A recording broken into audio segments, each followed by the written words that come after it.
It's time for Gino Spot. That's right. Gino Spot.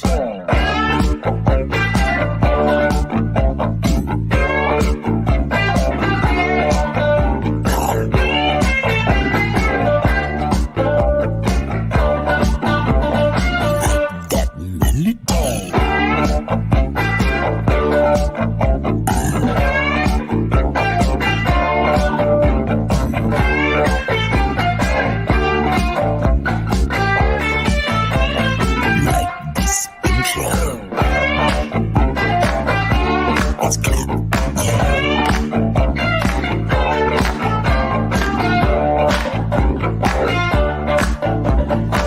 Get the party going. It's Gino Spot.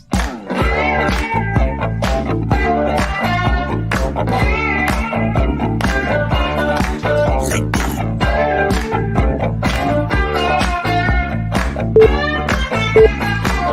Let's get funky. Relax, sit down. Coming out of PE town. Got a drink, find a shot. Never mind your liver, get to Gino Spot. Gino Spot! Get to Gino Spot. Gino Spot! Have a laugh, have a giggle, and exercise your middle. Have a Gino shot.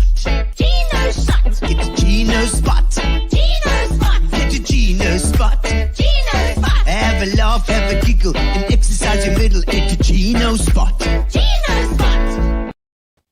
Oh, welcome, ladies and gentlemen. It is 6:30. It is 6:30, and it is indeed a Tuesday. Tuesday, we are here for Gino Spot again because Tuesday these days it's Tuesdays and Thursdays, and then we rebroadcast on Saturdays. Our Thursday show gets rebroadcast on Saturdays as well. So make sure that you have subscribed to the YouTube channel, which is YouTube.com/Gino Spot, and then you can subscribe, and then you click the bell, and then the ding, and then it reminds you, ding, oh yeah, Gino Spot, it's coming up. And obviously we'll see you on Facebook as well. Welcome if you have not been on Gino Spot before, or if you have, we welcome you back as well, because we like for people to pop back, and we know Wendy Swannell has been on as well. She is in Tsitsikamma, is that right, Wendy? I think she's in the Tsitsikamma area, and she always says hello. Fantastic. And of course this week we have Lloyd Edwards is on, the Raggy Charters guy. We're going to be talking about sharks and whales and mentalist. He's the mental part of environmentalist, indeed. And so we're going to have some fun tonight chatting about that too. Thank you to our sponsors, of course, always Fitch and Leeds and Spa, our two main sponsors. They are always there for us every single week, and we've got about 240 something shows now. Ooh, that's unbelievable. So thank you to our main sponsors. Also, of course, our guys like Fat Cats who help us out with our food every now and again. There's some Grace. We love Grace because she always makes such nice food. In fact, we've almost chowed the whole lot before the show even started. And then also, of course, Amobia, our internet. Amobia is our fantastic internet guys Nicola and the guys there have been absolutely fantastic. They've helped us out. And you know what it's like with internet. That's never a smooth ride, but I tell you, it's the smoothest ride we've had with any internet provider up until now. So thank you to Nicola and the crew from Amobia. Amobia. It's not like amoeba. No, it's Amobia. All right. And then obviously, we've got a little bit of punters here from Keith Clark. Keith Casey was on the show a little while ago, and he's got the punters, and he's got a 1906 brandy as well here. We've got a whole lot of dop, and so we never go thirsty or hungry in this place. I'm wearing the zebra suit tonight as well. Hello from Kariga. Excellent. I'm glad from Kariga because I'm wearing the zebra suit as well. There's purple zebra in the studio with me. Yes, this is the vibe. I thought we'd go environmental vibe. So, it's a zebra. It's a zebra. In fact, this shirt I found in the back, and I discovered that it's actually got place for for boobs. So I think this is a female. This is a woman's one. That's obviously probably Donna or Tara or somebody from one of the shows. I don't know why they would have been wearing, but it's clearly supposed to be cleavage. I'm just giving a bit of hairy cleavage. How about that? Huh? How sexy is that? Yes, Wendy, that's indeed correct. Tucked away in the Tsitsikamma. It is so beautiful out there, and I know Ermin de Villiers is out there too with the Tsitsikamma Lodge, I think it is called, and a nice little community there as well going. Fantastic. Camilla Ellis, hi guys, eventually took down the Christmas tree today. Oh no! In the competition with Darren Fuller. I bet you that Darren Fuller hasn't even taken hers down. I bet you. And and Camilla Ellis, of course, at the library, Walmer Library, which is we hope is still intact after seeing the newspaper today with all the libraries that are being trashed. It's like the Huns pulling into to Rome again. You know, it's all over. They're attacking libraries. Oh no, I don't know. You know, we just have to try and get through these things. The Motherwell Library, I think, today was in pieces.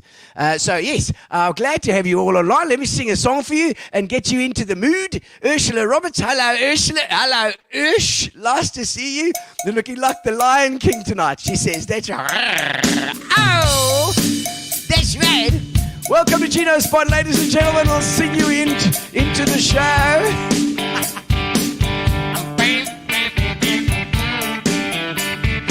Ursula Roberts in the house,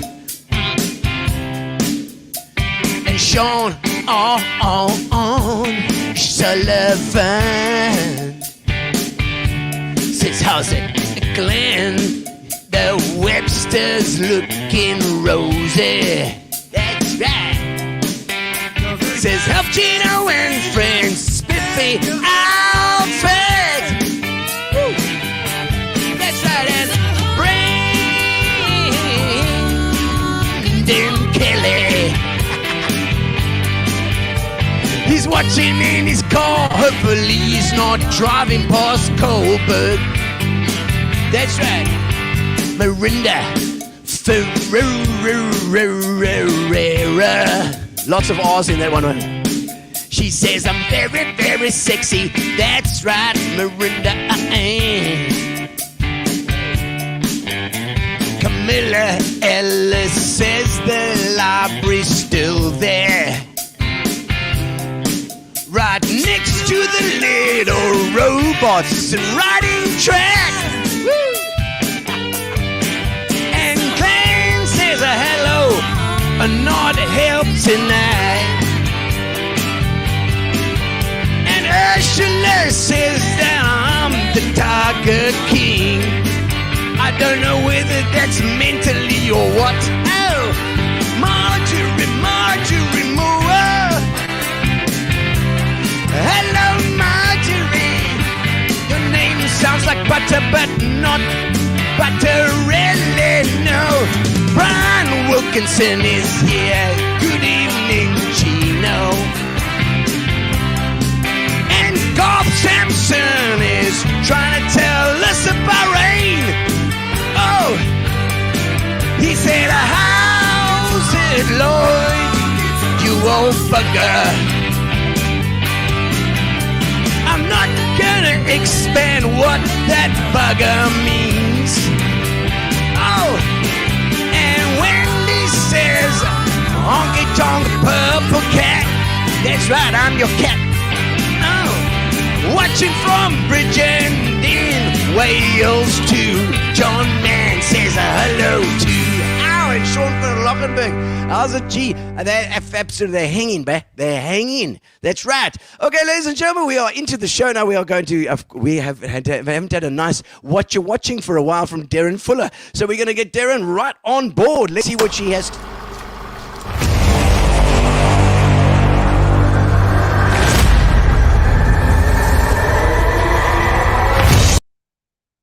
And I knew your Christmas tree was there still. I can see it in the background. Oh, yeah, no, Camilla, I'm winning that competition, unfortunately, like in a big way. Big way, yes. Oh, my word, Darren, that's lovely. I love your ears. Oh, I don't know which ones are you. You got 4 ears. Like school. At school, it's not 4 ears, 4 ears. I'm hoping Disney doesn't sue, but... no. Maybe Facebook. You never know with Meta now, eh? It's called Disney is Zuckerberg's. scarier than Meta. Disney is Really? scarier. Oh, They that's scary. own everything. Oh my word! So they're going to be checking out. They send out their spies to come check out your ears. That's They it. probably They're own gonna be- you. Darren, tell us what we should be watching. Hello, everyone. Okay, so this week, I finally got to watch The Eternals, yet another Marvel film. So I actually knew nothing about The Eternals, and obviously I will not give any spoilers, but the premise, of course, is that the Eternals are these immortal superheroes that were sent to the Earth to protect it. So there've been a lot of questions after it came out, if you haven't seen it yet, like, that's great, immortal superheroes sent here to, take care of the Earth. What were you doing when Thanos was here, destroying half of the universe? But in any case, you do kind of get an explanation for that. But anyway, guys, so these immortals were sent to our planet to protect us from these particular aliens that are trying to chomp all of us. So it was fantastic. The cast is stellar. It is amazing. It is Salma Hayek, Angelina Jolie, Gemma Chan, Kit Harington. It's like half of the Game of Thrones cast is in it.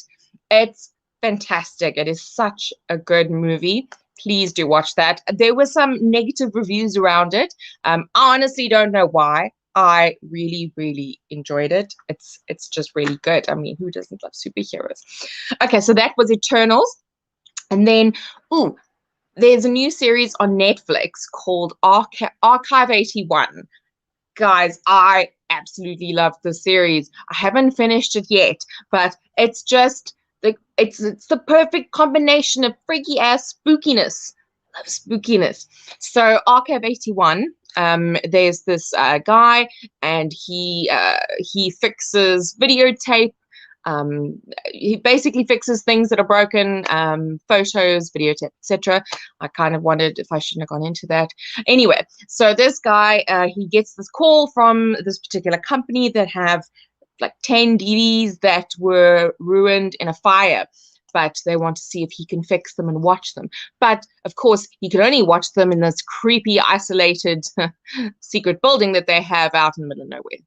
But so he goes there and he starts fixing these tapes, and he's watching this woman from, I don't know, I would assume like 15 years earlier, and she's trying to do something for her degree, and she's looking into this really old building, and she's meeting all the residents in this building, and it's just amazing. It messes with time, with the connection between the two of them. It is just fantastic, guys. It's so creepy. So creepy. And if you like to be confused, I feel confused fairly often, but this particular series is very confusing in a good way. So do watch this. It's ghostly. It's just very good. Okay, and then Manifest. I must admit, I have not watched much of it. It's my dad and his girlfriend were raving about it, so I'm assuming that it is. You will like it too. So Manifest is a group of people. They get on a plane and they're like, oh, this is great. This is pre-COVID. It's easy to get on a plane. And then all of a sudden when they land, they've been gone for like how many years? So it is a very good premise, and I must actually also continue watching it. So do give that a shot. And of course, the people that return, they've missed a few years, but also they've, gained a few special things. Anyway, it's very interesting, very good. I suppose it's very Lost-ish, or the 4400 if you watch those. So do look into that. And then also we watched this fantastic movie, which I've been hearing about for years and had no idea that it was even released yet, which is called Chaos Walking, with Tom Holland, Daisy Ridley from Star Wars, and Mads Mikkelsen, who was the latest version of Hannibal in the series. So it's just, I absolutely adore this premise. It's so fantastic. So we start off on this planet, and Tom Holland is our protagonist. And basically, every single person, whatever they're thinking, you can see whatever they're thinking and hear whatever they're thinking. So don't think anything bad. You have no secrets on this planet. And there are no women women were murdered. Apparently, we're all dead. We don't exist. Ugh. So all of a sudden, Daisy Ridley crash lands on this planet, and Tom Holland finds her, and he's like, "My goodness, it's a girl. I've never seen a girl." And as you can imagine, chaos ensues. Chaos walking. So anyway, Tom Holland tries to assist Daisy Ridley, and it's so good. The acting's amazing. Tom Holland is so lovely, as we all know, Spider-Man. Daisy Ridley's amazing. Mads Mikkelsen is scary as he always is. It's such a good movie. So good. Do watch that. And then just a last mention, the Times Square killer crime scene. As you know, I love Disney and murder, but I watched it as soon as it came out. It came out a few weeks ago, I think. I do love a good murder documentary, you know, as most of us do. But the Times Square killer, so there are, I think, about 3 or 4 episodes. The majority of the episodes are pretty much showing you how dodgy as heck Times Square was in the 70s. I mean, damn, guys. I don't want to tell you. Watch the documentary, rather, but let's just say a lot of things were accessible all the time in the streets. Anyway, so during this cesspit of debauchery, the Times Square killer did attack a few people within this period of time. It is a very good documentary to watch. So yes, do watch that. Do watch that. I've never been to Times Square, but that Times Square looked kind of creepy. So anyway, guys, that's me for the week. Yeah. Excellent.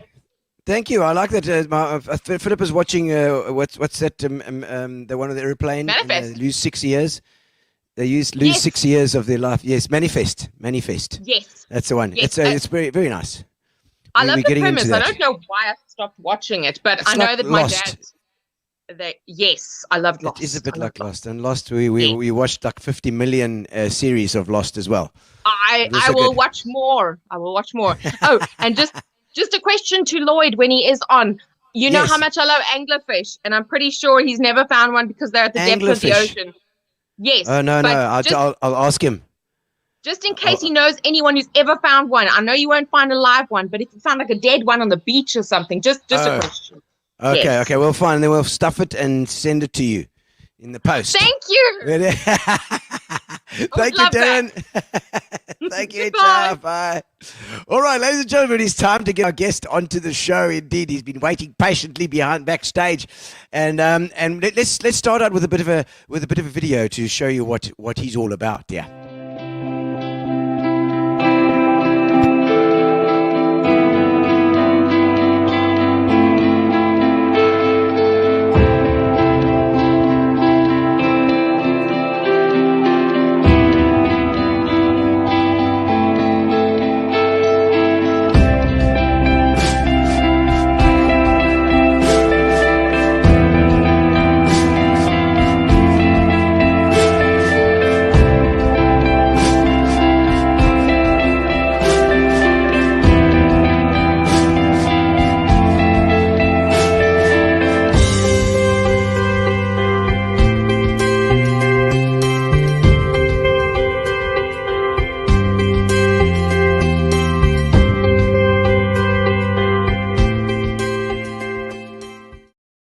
Incredible.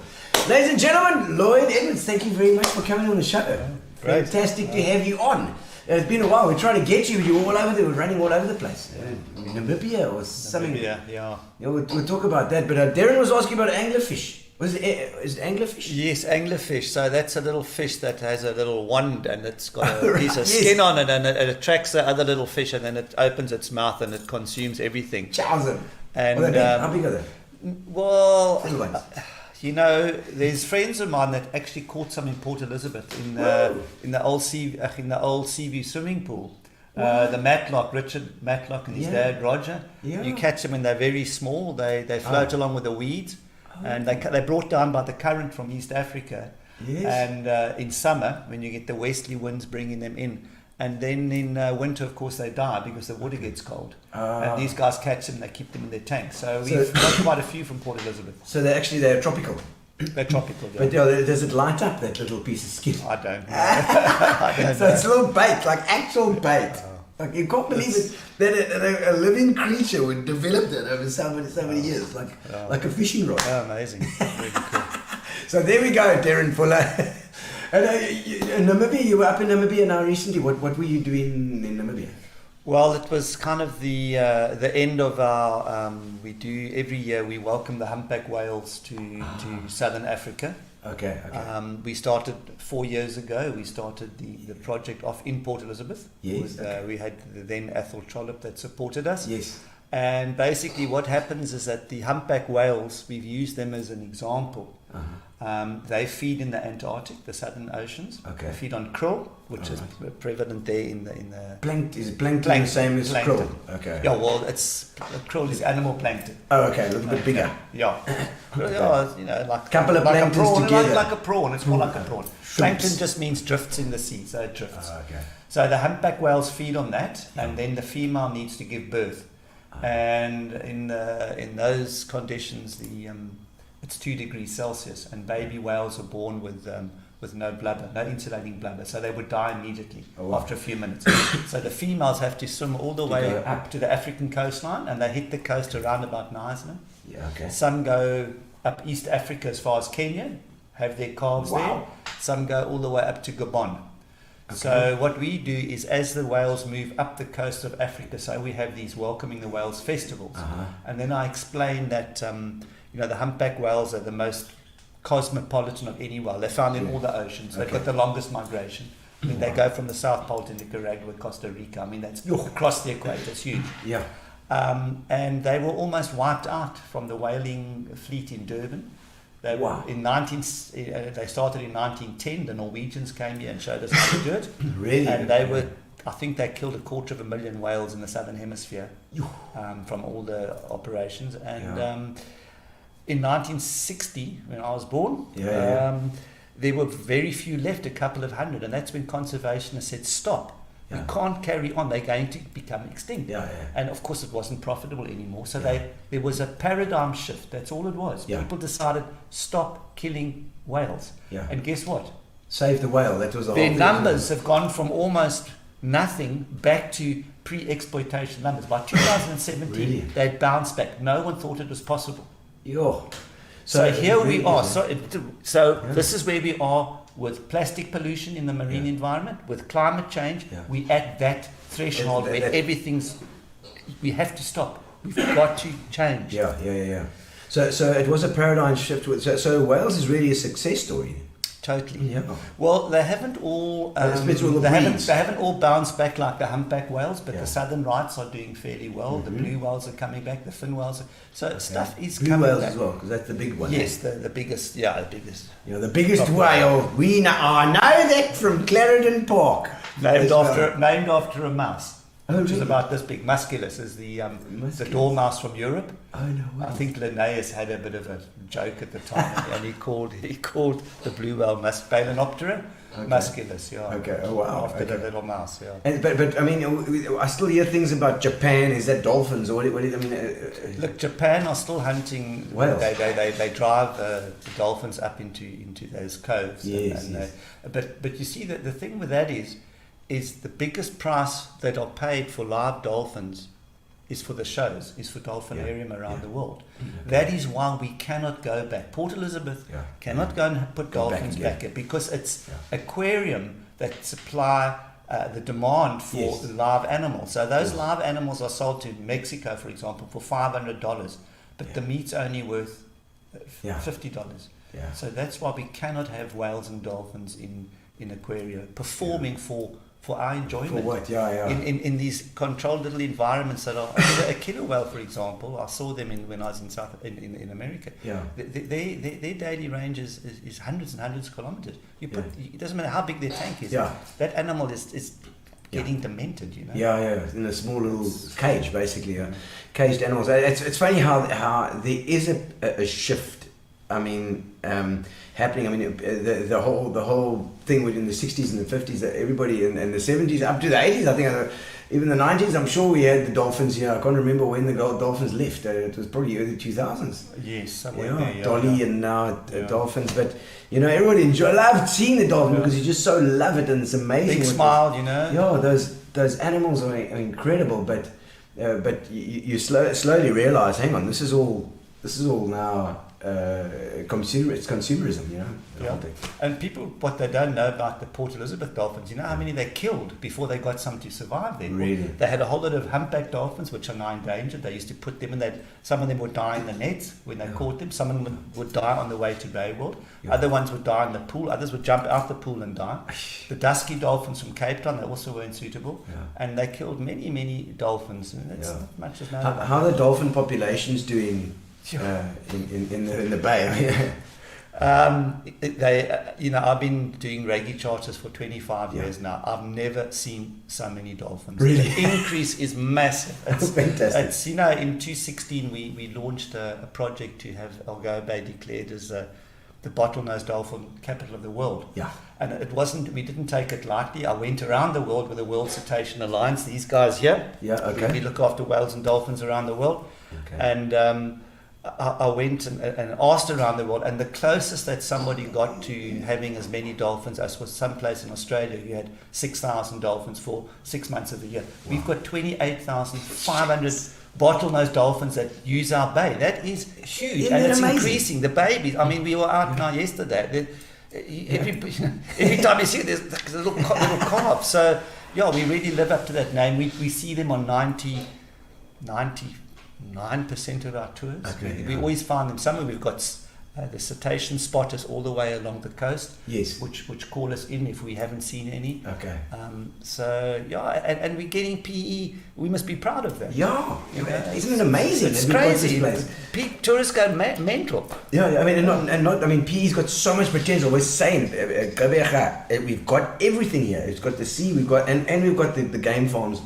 The Karikas and the Shamaris and the all these game farms around here are phenomenal. Even and then the bay, you go out in the bay, and then there's these 28,000 dolphins in that bay. We're working with the game farms. We've launched a new product. We've just recently started the shark cage diving. Okay, yes. Which is at Bird Island. So it's a hard ask. It's 33 miles. Nautical miles to Bird Island and Bay. So it's a full day tour. You That's have to 33 It's about 65 kilometers. And it's right on the edge of the bay. So, we looked at that for a long time because there's a lot of opposition to shark cage diving. Yes, because you're chumming in the water. So, we had public meetings. We have to be transparent. But I went and did all the science. Okay. And when you've done all the science about sharks and you see how much good has been done by the operators from a research point of view, we're researching them better, we're educating the public that these are not just these horrible animals that must be wiped out. The science says they don't associate boats and chumming with people, and we're putting in a little block we wanted to actually play music. Okay. And then people said, no, you can't do music because what's it going to affect the other animals? I went all the way to Australia to find the guys that play AC/DC to sharks. And they attract them with the music, although it's a little bit dodgy because there's other two boats around that are also chumming. Chumming too. Okay, I see. So, I see Terry Omerel on there saying, she was at tourism, I think. yeah, she was. She Terry. always helps us along the way. She gets the odd boat cruise. In fact, if I'm not correct, I think Terry was the one that sent me a message originally, probably about a year ago, saying I must get you on, and we've been trying for that long. There you go. Caroline Morgan, always so interesting, that Lloyd is, she says. And Caroline's just up the road here as well. Don't mention any of the girlfriends on there, please. Oh, yeah, no, we'll try and keep the girlfriends off here now. But Caroline, and there we go. There's LaRue Messenger saying, hello, everyone. Let's download Lloyd and feel satisfied. That goes back a while. He said, just got a little bit of scotch here. We got him on the Fitch and Leeds as well, but it's only for the soda water. That's all we got him on here. Once Lloyd made a dolphin slot machine in Durban. It didn't win anything. Oh my word! So I see some of your friends on here. I see you. Looks like I haven't got my glass. Some of the people that have been on the thing. Barbara Manor is connected to everybody in this town, apparently. Barbara is if you don't know Barbara, you should get to know, because she knows everybody in this town. Give me a freebie for shark, get it a goth. I don't know, bro. To get in the water with that shark, We can do some trading with the good weather updates, maybe. Yes, so with the weather updates, we make when those big wests come through, God, Yes, we don't want to come back from Bird Island in the west. God Webster saying, so why is the side from KwaZulu-Natal called Dolphins? Why is that called Dolphins? You mean that side from KZN? It should be called Sharks, you mean? I think so. But now, and what about the shark populations here as well? Those are also growing, or? Yeah, well, we the only people besides Mossel Bay at the moment that have white sharks here, because the 3 operators in False Bay, that's from Simonstown, and the 8 operators out of Gansbaai, they don't have any white sharks, because we have these 2 killer whales, which are, I'm sure they're subspecies, they're a different one, they're called port and starboard. And the ones dorsal fin, they normally got these big bends over to the left, and the other one bends over to the right. Oh wow! And they specialize in sharks. So what they do, the 2 of them, they get even up to a 5 meter one. They turn it, and when you hold a shark upside down, it stops moving. Oh, okay. And then they grab the pectoral fins. Yeah. They know that because they've measured the compression on the fins, and they rip the whole body cavity open. What? Out it comes, and all they suck out is the liver. Really? Just rip the liver out. And the minute that they attack and kill a white shark, all the other sharks leave the area. They just disappear. In fact, one got such a fright. You know where it went to? Perth in Australia. Really? Yeah, when all the Shark. they tracked it, a great white. They tracked it all the way across the Indian Ocean to Perth. So those killer whales have destroyed the business in Gansbaai, and those are multi-million rand businesses. Sure, so we got the shock. So we would have got all those customers. And guess what happened? What? COVID. Oh, of course. So we had the sharks. Yeah, we've had the sharks, and we haven't been able to capitalize. Oh, that's quite hectic to think that the sharks are coming here now, because I know East London has always been a shark spot. They've always been there. No, they've always been here because they're seals. Okay, People think that you're going to attract sharks with chum to the island. You're not. Yeah. They're there to eat seals. the seal pups when they're learning to swim. They whack them because it's easy meat. And when the seals have gone, they leave. So all you're doing is you're attracting that shark from the bottom, which may be 14 meters, to the top where you can see it. Okay. And since we've got to know these sharks, we've actually run a very big campaign last year. Yeah. We've had there's 2 boats in Port Elizabeth that do long lining for sharks. It's called Dermisol long line. So they set these lines and they catch every single shark in the area just about. All right. Really? They rip these sharks out. They set these lines. They come on board. The heads cut off. The guts are taken out. The fins go to the east for shark fin soup, which has got no nutritional value. Yeah. Just gives it consistency. And guess where the meat goes to? Yeah. It goes to Australia. So I went to Australia to go and investigate that. Yeah. And there you go, flake and chips. Flake and chips on just about every corner in some of the time. Flake and chips. It's our sharks, all right? Our sharks are going down Australian dunnies. So these are boats that are coming in from Oz and our boats. Our boats. Coming in with these soup fin and smooth hound. That's what they know in certain sizes. If there's a market for it, that's the thing. If there's a market, they'll do it. It's like the pearly poachers as well, same story. Yeah, so what we did is we started a petition with Renelle Friend, got that whole thing up and going, and we sent it to the minister. We got 33,000 signatories, and you know what Minister Creasy did? Right. She said that you've got a point. Yeah. They set up a 9-member panel, 6 scientists, 3 administrators, to review the whole Dermisol shark long lining industry. They wanted to put observers on board. They wanted to have stock limits, certain sizes, closed seasons, and all of that. So, if you stand together and you can do it. Look what happened with the seismic surveys. The whole country got on board, the legal guys got on board. We raised money. So we still have a power, and that's why we do projects like. If we didn't do shark cage diving, we wouldn't have known about. And there's obviously a community of an industry of stuff that you guys, people that do similar stuff to you as well. I just saw Addo Cruises and Sandsledding here saying, IG Captain Les Kingma from Sunday's River Ferry. Oh my gosh, the bonsai boy. Yes, that's the dune sledding. Eh? I've seen that. That looks amazing. Oh, it's The very, very dunes nice. out So there. you've got a good operation. Yeah, and then you go across, you go down that dune, and then you hit the water and skid across the water. Take off, yeah. Yeah. And see, hi Lloyd. Lloyd's son and my daughter are partners. Oh, really, Wendy? I see out there at Tsikama. Wildly Africa says, hi Lloyd, what's the news on fish farms? Oh, yes.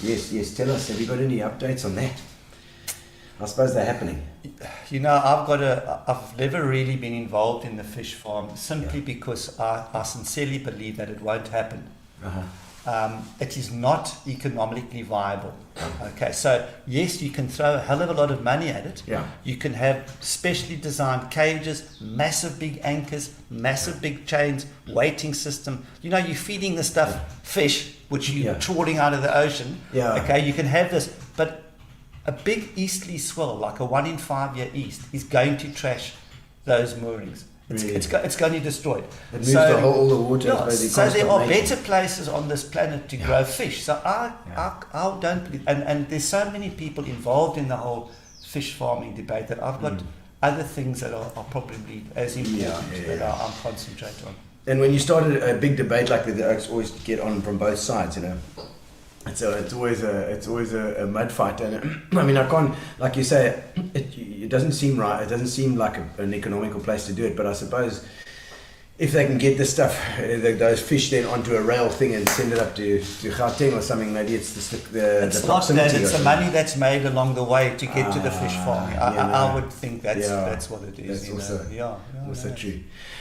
Your old sea dog, says Donna Watson. Interesting as always. Donna's a photographer. No, we managed to get it to Bird Island the other day. It took about 10 years. But really? eventually It's got been it. a little while then, Donna. Not going to be shark diving soon.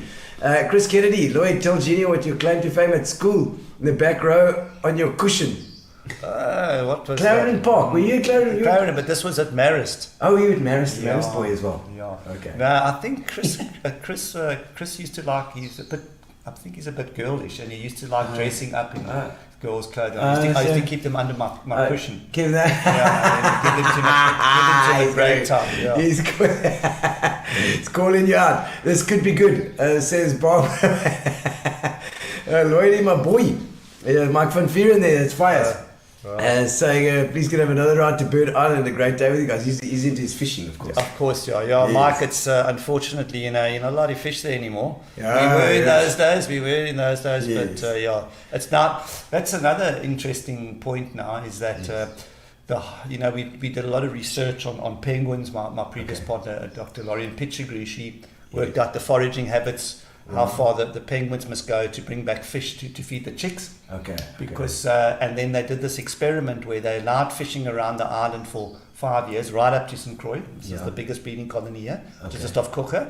Yeah. And then for five years they weren't allowed within 20 kilometers. Yeah. And it's not rocket science. Yeah. Obviously, when Yeah. there's no fishing, No, the penguins survive. Penguins survive. So I think as a result of all of that, and because of the huge biodiversity of the bay and how important it is, they've made it now a marine protected area, which goes all the way from Kocher, from the new port. It includes the 3 islands here, Brenton, Jaleel and St. Croix, about 10 kilometers out to sea, all the way past Bird Island, around to Cannon Rocks. That's an MP. Wow. It's a marine protected area, which is absolutely brilliant. Yeah. I mean, that's what tourists, and we can get on to tourism Yeah. now, but Yes. it's huge. I mean, that they did that. That's part of Operation Pakisa. That's the nice part of Pakisa.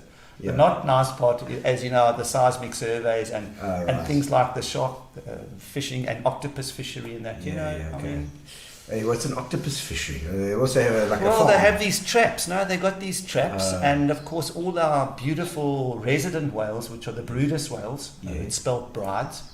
Brutus whales. They feed in shallow water, and they were getting tangled in these octopus traps, and because it was happening in Fishhook and Muizenberg in front of people, they could see it. Yeah. They went to the minister and said, "Listen, you got to do something." And the minister Creasy again, she jumped on. She said, "Right, mitigation. All you guys have got to sort out. You can't have another Brutus while getting entrapped." And what they did, it's actually interesting. They put PVC piping on the ropes, and you can't get entangled in that. So they haven't had one single entanglement since then. So simple solutions can sometimes work, although the poor octopuses are still getting getting nailed. Now, an octopus teacher, I suppose, that people. Well, he actually comes every year. Roger Horrocks, that filmed it, and he comes in the BBC. The BBC come and film Blue Planet, Perfect Planet, all that. It's in our bay, right here in Algoa Bay on our boats, because they're big catamarans, are very stable. We can take big drones. Okay. And they come out here for 3 weeks, and they film. I think 10 minutes, not even 10 minutes goes on there. Yeah, and where do Port Elizabeth people watch the sardine run? In their lounge. Yeah. Sitting, get out there. It's happening now. Yesterday, bait balls all over Algoa Bay. There's so much. When you say bait balls, where you see those birds, all those birds going. All the birds feed. So what happened, and PE people or people that are listening to the show, they will know that we had this very, very cold snap of water in the bay. It was too cold to swim. It was freezing cold. With the red tide, or is that the red tide? What's that? No. Red tide is something similar, but not quite. So what happens is when your easterly wind blows from East London direction, because of the Coriolis force and the spinning of the earth, it pushes your surface water offshore. And if your warm water goes offshore, you have a cold water coming in to take its place. But that cold water, everyone is like, oh, we can't swim in that. But that brings the plankton spores to the surface and nutrients. When these spores get to the surface, they hatch in the sun. And the plants start multiplying and growing like crazy. Half of our oxygen that we breathe on this planet comes from plant plankton. All right, your plant plankton feeds the animal plankton. The animal plankton feed the bait fish. So bait fish are plankton eating. So sardines, anchovies, marsbanker or herring, mackerel, a sori, an estuarine round hen, red eye round hen. So that is what is now in the bay. That's attracting all the apex predators. So dolphins, whales, African penguins, gannets, seals. We had a marlin off the point 3 days ago. A mate of mine, Jem Kumral, he shot a marlin. He didn't hold it. Everything gone. And a lot of the other game fish and sharks, everything, they're all coming in for the sardine. What did that marlin use that point for this spearfish? They whacked. Well, not so much. Slashes it. Not so much. But like a saw almost. You see, it's amazing. Because those things are incredible to see. I mean, they're quick they're super quick and strong. Listen, that thing's power. Man. Greg Kahn, there's Greg Kahn from Joe Davis. You say he wants to go Raggy Charter. Tell me more about the rides and the costs, Lloyd. Rides. When do you do the rides? Every day. Okay, so our island cruise, which is to St. Croix, that's our stock cruise. 8 o'clock, meet at 8 o'clock, and you're back. We're supposed to be back at 12. We never get back before 1. You know what it's like. Yes, you'll be there. And that goes from the harbour. So we run kind of a deep route south to try and pick up some of the bait balls. And we then get to the islands. We have a guided tour. We got a fantastic tour guide. Our head tour guide's a girl from Mpumalanga. Her name is Purity Koza. She's got a degree from the local university in tourism management and guiding. She'll be your guide. Jake Keaton, our skipper.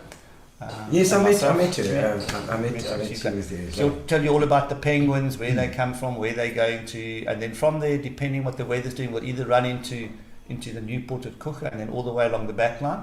Dolphins often congregate in that area. They feed in those shallow reefs. Or we run a deep route. If the humpback whales are here, we'll run deep all the way back. So the price sounds bad. It's 1,800 Rand per person. But if you're South African, there's a special concession. You get a 600 Rand discount. We do that for 1,200 Rand. 1,200 Rand for the South Africans. So and it's worth every cent. It's amazing. The whole, that whole morning and a bit of the afternoon. It's the most incredible thing to see. And you won't. I could not believe the amount of dolphins when we actually got to that.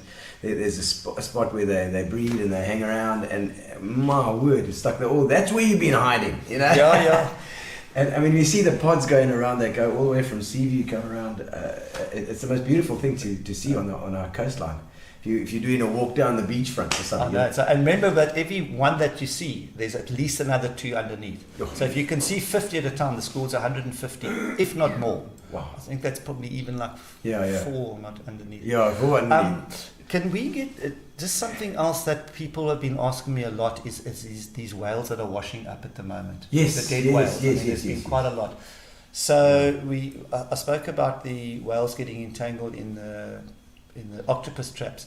Now we've got something worse, and that is the East Cape rock lobster industry. So on the Gullis Bank, out of the public's eye, the public you can't see. Where's the Gullis Bank? Gullis Bank is south of Cape Agulhas, south of Arniston, Gansbaai, all that. It's a big. That's where the current follows that bank out. Yes, it goes out for about 60 kilometers.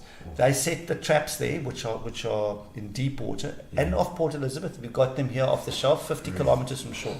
Okay. So there's Bellboy, is that the shelf? No. The shelf is more.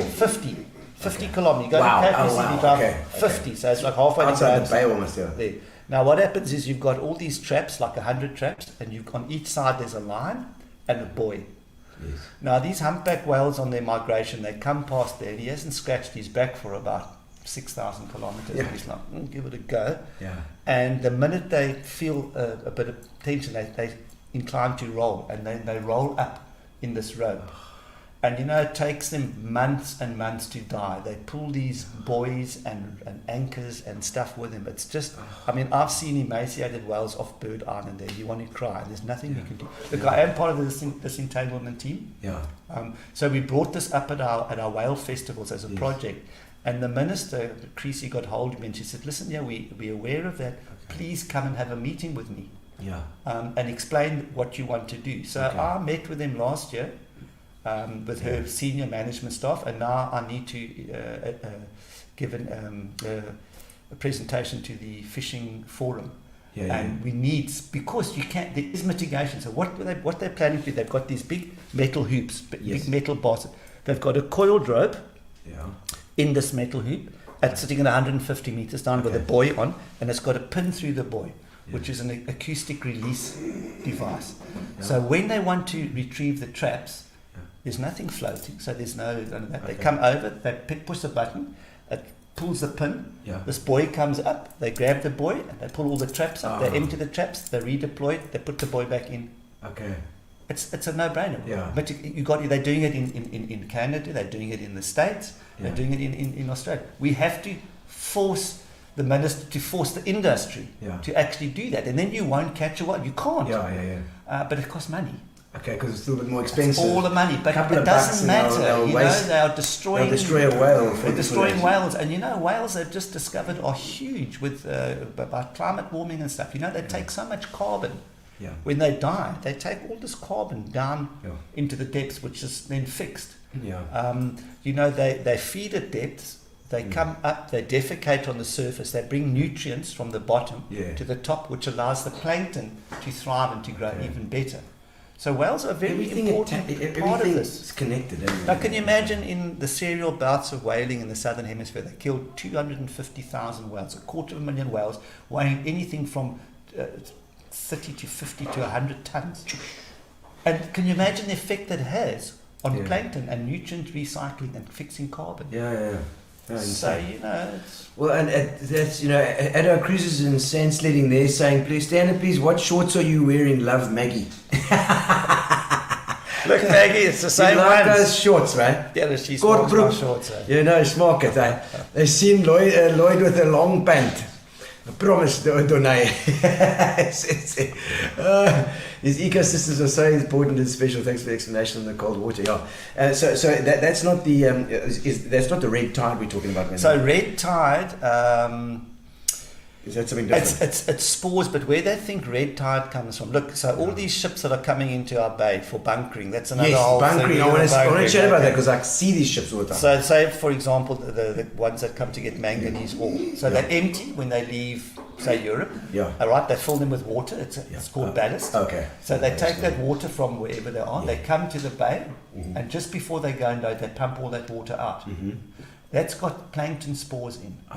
Now, if they're coming from an area that's got similar conditions, those spores will actually hatch if the conditions are right. If they're coming from Greenland to here, that stuff, it's cold water stuff, it won't survive. It's dead.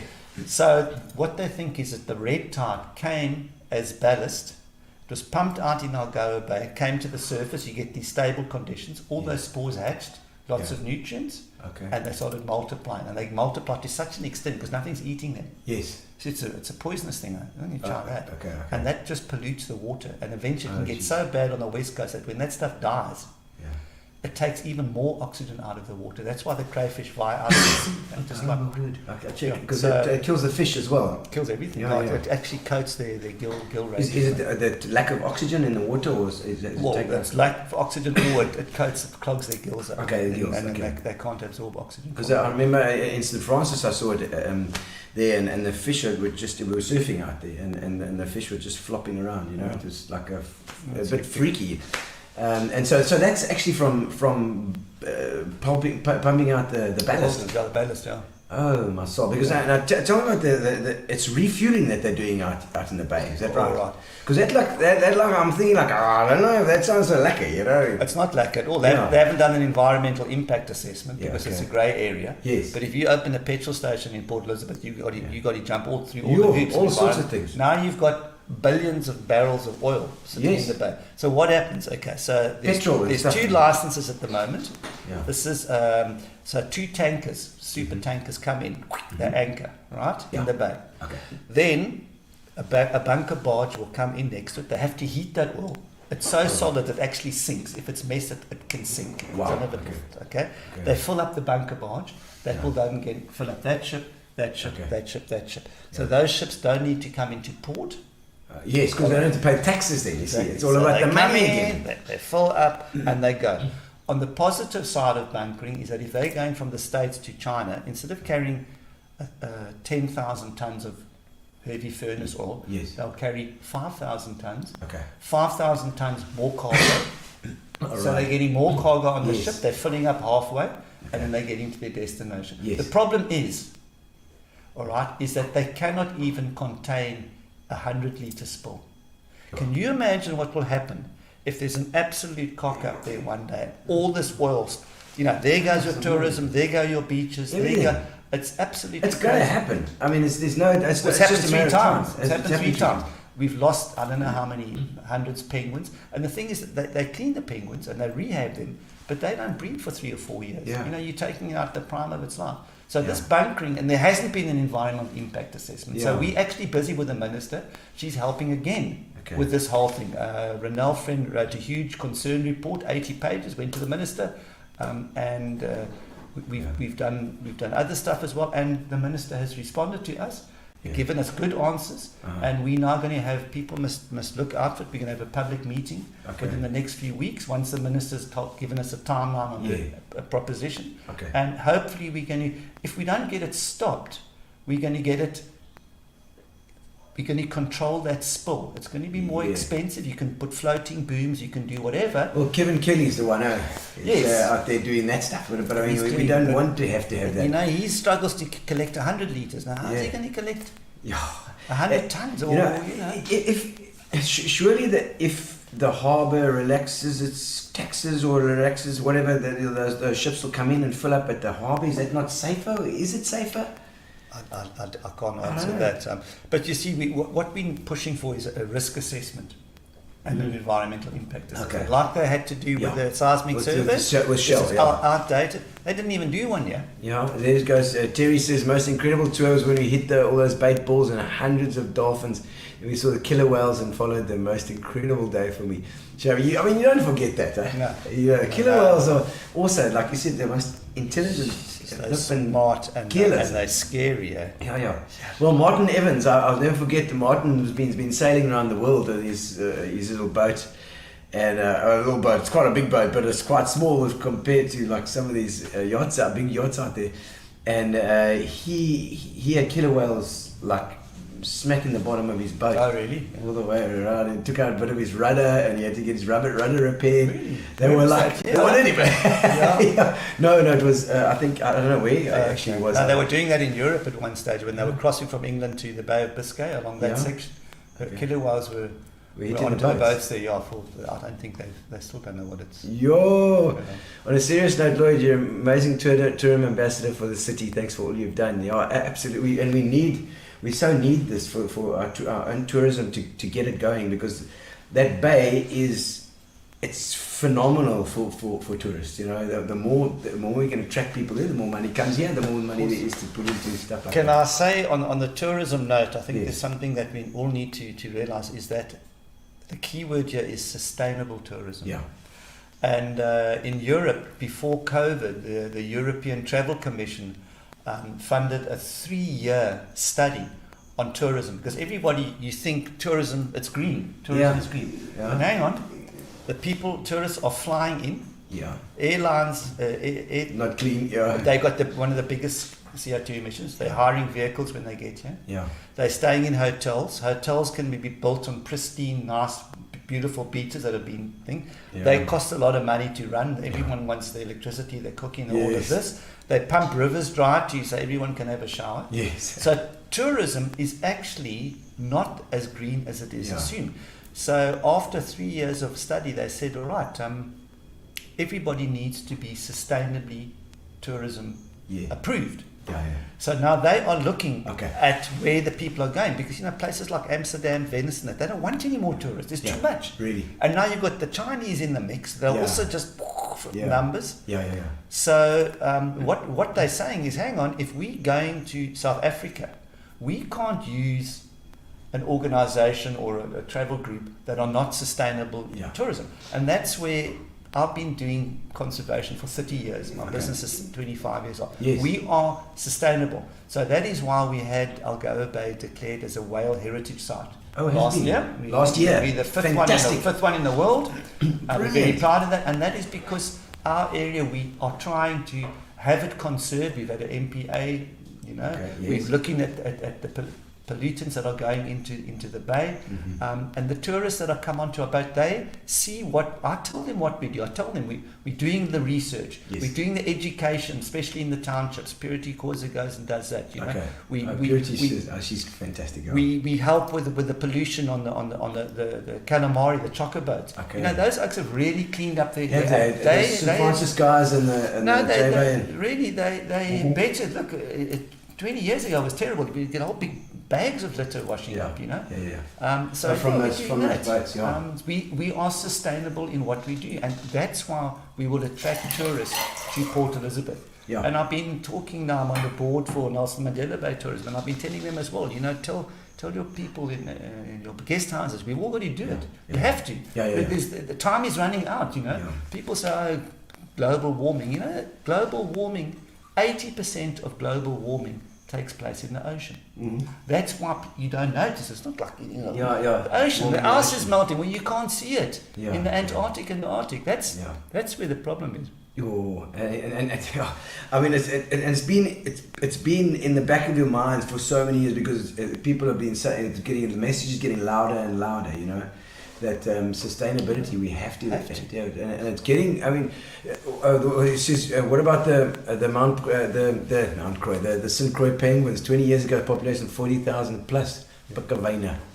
Look, Mike, when in 2000 I took a picture on St. Croix. That whole island was covered on the one side. We had a population of 60,000. 60,000. But remember, in 1935, the population, because of the egg collecting and the guano collecting, had dropped down to a couple of thousand penguins. So they bounced back, and they reached a peak in about 2000 of 60,000. We're probably down to 10,000 now. And the last few years. And what has happened? What is bunkering could be one of the things. Fishing, catching the fish too close to the island. Okay. And also catching the penguins in the nets. We used to go and do the survey from Sundays River down to Woody Cape. You'd be surprised how many dead penguins you pick up with no noticeable damage. Yeah. Sometimes a seal has ripped the guts out, but other times that would have been drowning. Now that they're not allowed to fish so can't get in up that to the area, surface. Hopefully we're going to have less bycatch. That's bycatch. Bycatch is massive, like these big trawlers. Most of the bycatch are just chuck overboard. Trawling should never have been allowed. Yeah, I mean, it's too bad. The whole idea of having a net that's I don't know how long these pulling nets these are. chains along the. And they just and are they doing that in the bay? I mean, is that in the bay as well? And our Navy, I don't know what's happening with our Navy, but you know, we need to get that going. No, that's not going to Simonstown, I saw some of those course, what are they, Corvairs or whatever they call them, and the submarines. Oh lordy, I don't know. Lloyd, you're an asset to the city. Thanks for the work you do, and of course the character that you are. Says Barry Erickson from UP, or no, it's UXUPE now NMU. Marjorie Moore says fantastic ambassador indeed. Marjorie, she's from Lake Farm. They do a sterling job. She's one of the fundraisers there, and Magic. and I've met some of the students. You know, they helped us with the whale festival, which was incredible. You know, they got the students to make whale pots and shark pots, and you know, you can see the guys they just want whales and dolphins and stuff. You know, she and my partner there, they really got into it, and it would be sorry to lose them. They do every year they buy our calendars, which is educational, and they sell that to raise funds as well. So, yes. well done to Lake Farm, Marjorie. fantastic, and people that just are working from their hearts totally. It's just like Cheshire Holmes as well, Deirdre. It's like incredible people. You need for those kind of things. Those MPOs, amazing. Those people. And I see Brian Wilkinson. What are those? What's the latest fish farms? I see. Yeah. He was talking about the fish farms. Yeah. Well, hopefully they're not going to make any money, Brian. We will see. Hopefully we'll have that. And now it's at the moment. Like, see, you went to Namibia. You're doing these. Welcoming the whale festival. So you follow them down. There was I remember when we went out, we had to go quite far out, almost like to the wild side. That's right. Because they sometimes bypass. Yes. They sometimes bypass. When they're doing their northern migration, which is I think when you were on, so they're coming to Cape Recife, and they don't come into the bay. They go straight across to Bird Island because they're trying to get to where they're going. Females need to calf, okay, and the males have swum 8,000 kilometers for sex. For a bit of sex. a bit of Mickey Nyam Nyam. So when he gets there, they're like, no headaches, please. They don't know this. I want it, and I want it now. And I'll sing you this cool song. Yes, and they sing the song, and then they boop. So they do a sing song. It's a sing song. So they're all in a rush. They're all in a rush to get there. Once he's had it over, the testosterone levels down. Okay. So it's amazing how they have to get there. They got to get there. That's the spot. It's like date night, baby. That's right. If you imagine trying to get an erection in 2 degrees Celsius water, it wouldn't happen. It's quite difficult. Yes.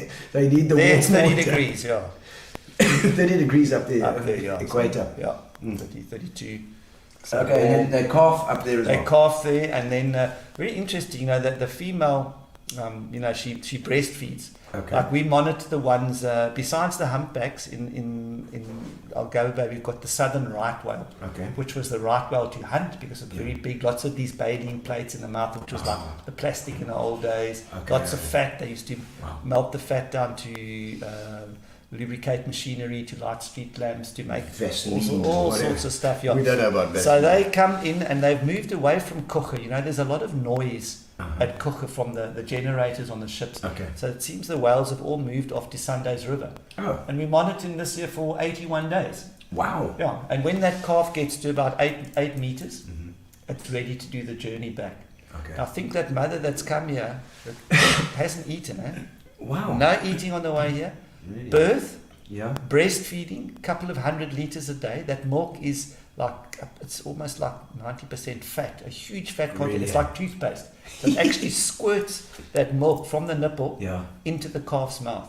And this calf through the water. So that's like the calf puts its tongue in like a U shape like that, and then the female pushes the nipple into there from the mammary gland, and then it squirts that very, very thick. Oh, they're trying to swim, and oh my God! And they just keep quiet and they don't talk. Do they just lie in the same spot, or do it comes underneath? The whale just go slowly. A little bit off the shore where there's not too much movement, so they don't have to expend energy. Yes. And they don't talk to each other. Oh, really? You know why? Because danger, because of the calves, I suppose. Killer whales. So if killer whales pick up mother calf talking, they'll be in and poof, kill the calf. All they eat is the tongue. But in that shallow water, it's very difficult for a killer whale to actually attack from underneath, because it's quite shallow, and the calf can avoid it. And if you get slapped by a female whale, it's And the killer whale gets a smack to the head and Really? it's over. I know. They can do that. No, so- yeah, they can. And they can aim it. Yeah. That tail. What? Yeah. Oh, my Even soul. they got you. Otherwise, they wouldn't be alive. Yeah, for sure. I didn't realize they could fight back like that. Right? Yeah, they do. Get Especially wood the out. humpbacks. And the humpback's got the longest appendage of any animal. Oh, really? Those flippers are like 5-6 meters long. They probably weigh Those side ones. those big Side. ones. Yeah. Yo. And Lloyd is amazing grasp with the environmental impact. Hope you go from strength to strength on this. Proud of you. Thank you, Ray Landau. I don't know where Great this photography. He was been doing photography on whales and dolphins for flipping ever. And he's in Port Elizabeth now. Had to teach him a few tricks, of course. With the photography, eh? Linda saying, thank you so much for fantastic impact, and the talks are always impressive.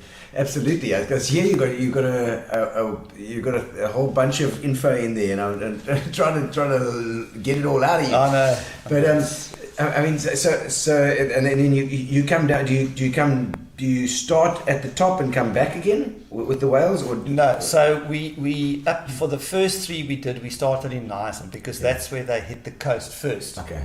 And this year I think we're going to change it because we started in Port Elizabeth. Okay. Let's start here. Yes. And now the routes got too big. We're 25. We've gone from 1 to to 25 to festivals? 25, 1 to 4 to 6, and now That's we're at incredible. 25. Yeah, and everyone's getting into it. Now, it wasn't just a festival, it was mainly a talk. And then the people see how important it is, what we can do. Yeah.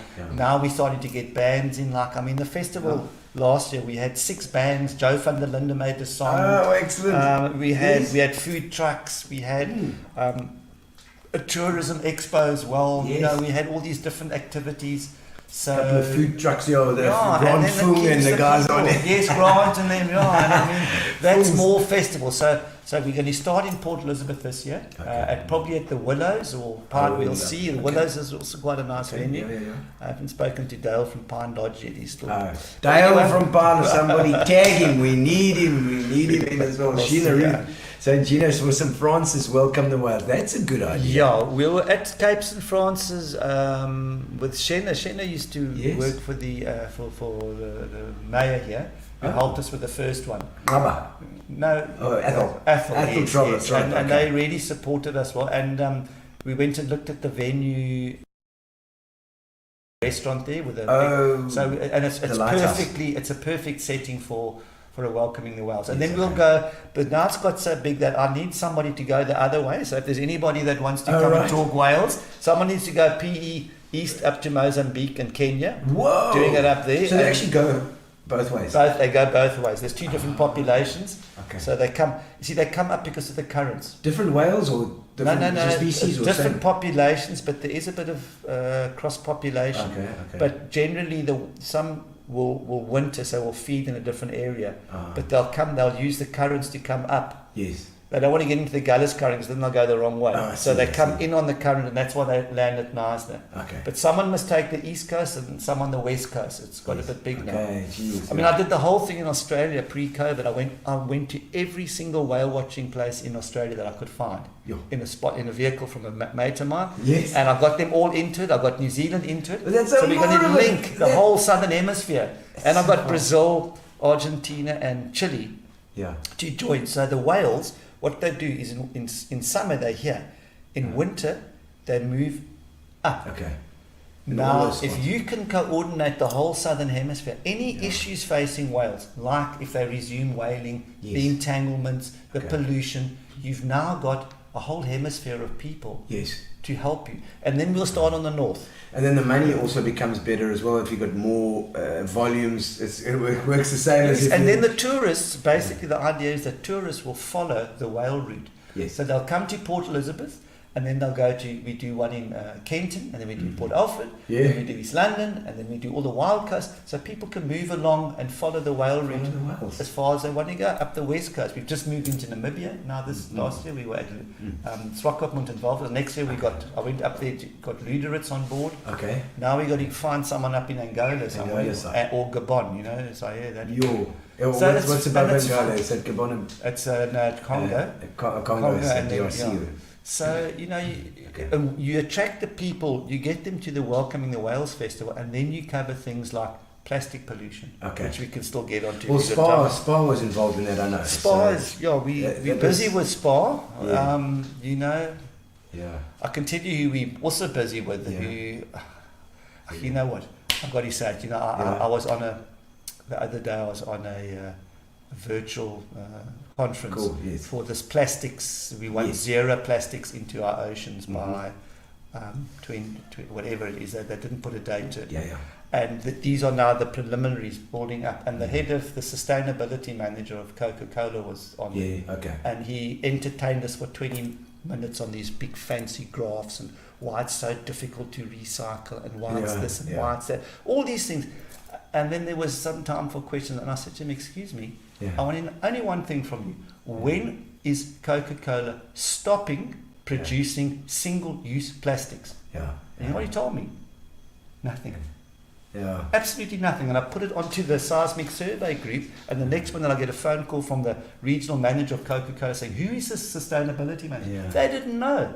Yeah. And I've had some emails from them, so we're busy with a campaign. But we have to. Yeah, the guys. I you know what I've done, Gino? Fitch and Leeds are here. I know that they are. Did day water? This is all easier to recycle. They did the water, the day water. I think in tins instead of bottles. I know that they did that as well, and I wondered about that because I think these are easier to go. But I mean, they need to put it in something, but it just needs to disappear. Europe with the deposit system in some countries are getting a 98% return. I can guarantee you in South Africa, if they put a deposit system back, we'll have 150% return. People will be going down rubbish. Yeah, of course. And I mean, I know Laura's involved with Green Cycle as well. Yes, very good. Laura Race is there. So somebody tag Laura because she's been amazing. I put all my stuff in there and I put the wrong stuff in as well. Last question, must light a fire now. Lloyd, your thoughts on the yellowfin tuna stocks? Great show. Thanks, Mike. Not really my forte. That's pretty. It's a pelagic offshore species, and they are pelagic. Okay, what's not pelagic is resident. So your blacktail, your red, all your redfish, they stay in one area. Pelagic fish move the ocean. So tuna move with the currents. So they can get nailed by all the foreign fishing fleets out there properly, and those boats are so sophisticated with catching them. But if you look at the tuna classic, with the guys fish every year, some years there's lots, some years there's not. There was a marlin here. So you know with all the technology that we've got, come on. You know, you've got to be able to monitor all these people just by looking at from a satellite. I don't know. It's money again. It's all to do with the money. If there's money involved, then the oaks will do something. Like you say, for the recycling. I mean, that's absolutely without a doubt the recycling story. If there's some sort of deposit that the guys get. One thing I must say just about recycling. I've been trying to teach people for 30 years not to throw their rubbish around. I failed. I've totally failed. We've got to change our angle. We've got to start attacking the people that are producing it. That's where you've got to go. On the same conference I'm telling you about, there was a guy from the South African Plastics Federation. He says, I was going past the Baza Township and there was this guy, all these guys throwing their plastic. Homo sapiens, just like us. I said to him, absolute nonsense. That guy doesn't know where his next meal's coming from. How is he going to think about throwing it? It's your if you make the stuff, you must ensure that it. I don't care how you do it. Why must we fight about that? You know, it's them. They must take risk. We've got amazing environmental laws in this country, but they're not. I know Conrad from Spa here was before he left. He was heading up the DC here, and I know he was big into the stock plastic, and I think they are continuing with that as well. With the guys are still with the Spa thing. They're trying to do that, stop the plastic bags. And buy those paper bags because the paper bag will disappear. I was speaking to Alan Stapleton the other day, and he says now the trucks that take stuff into the Transkei. They are bringing back full trucks of all the packaging and stuff that's taken up. So you know that's a success story. And I said to him, Alan, you got to get that out there. You know, you got to. I want to see that you're progressing and that you're doing something. You're not just saying, "Oh, we can't do it." You have to. We can't carry on like this. It's just too much. That's true.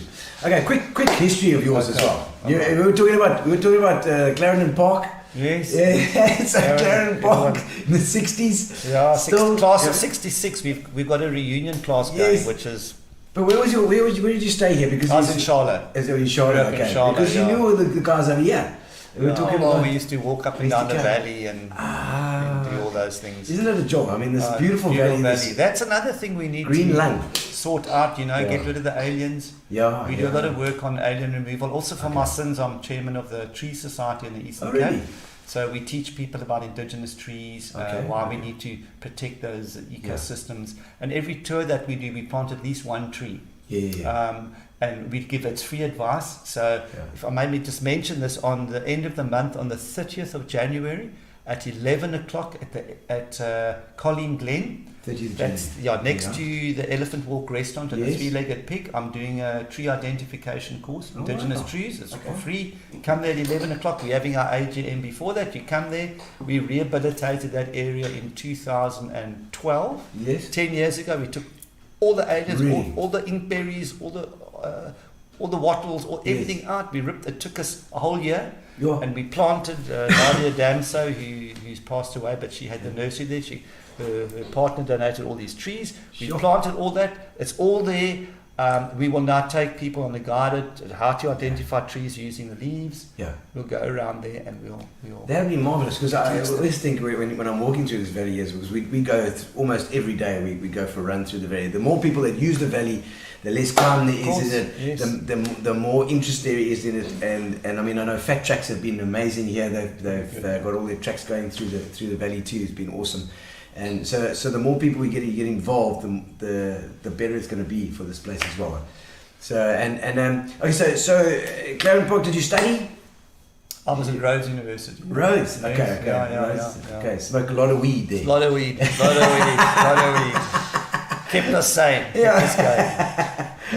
Yeah. And then after school studies, or I mean, obviously Rhodes, but what did you study at Rhodes? I studied economics. I did an economics major. Okay, I also did. That's my dark side, I guess. Yeah. I studied political science, and I was also a member of the special branch of the police. Oh, okay. So Yeah.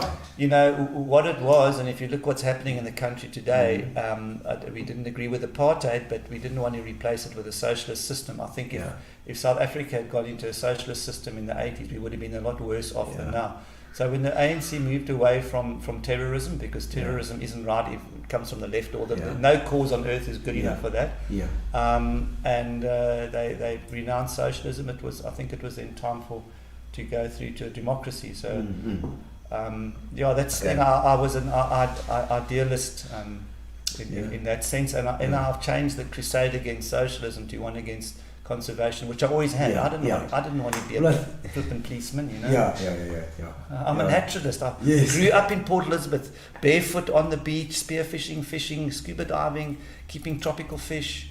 You know, really doing stuff. But you've got to be tough to do this stuff as well, so I'm sure it's helped in that sense, I suppose. Yes, I tell you what, you learn a lot about people and organisations and how conniving people can be, you know. It's a real eye-opener when you see into the criminal world and what happens. It's like, wow.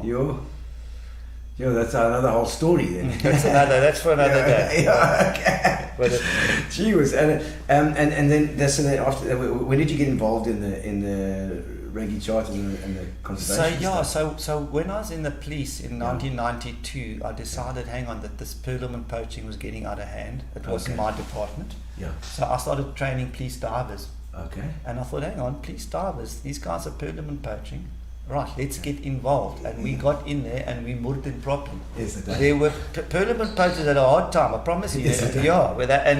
And we were doing it spare time, off duty, but while we were diving. And of course, you know, the police water wing would get like, I know you, that's our job. And we'd catch more people than them, you know, using all special branch tactics, so we had a huge impact on that.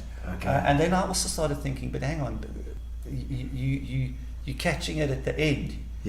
Let's start with education. And then I moved off while I was in the police. I started going into the townships and talking at the schools and saying, hey, listen, we're the police, we're not your enemy anymore, no more fire bombs, no more petrol bombs.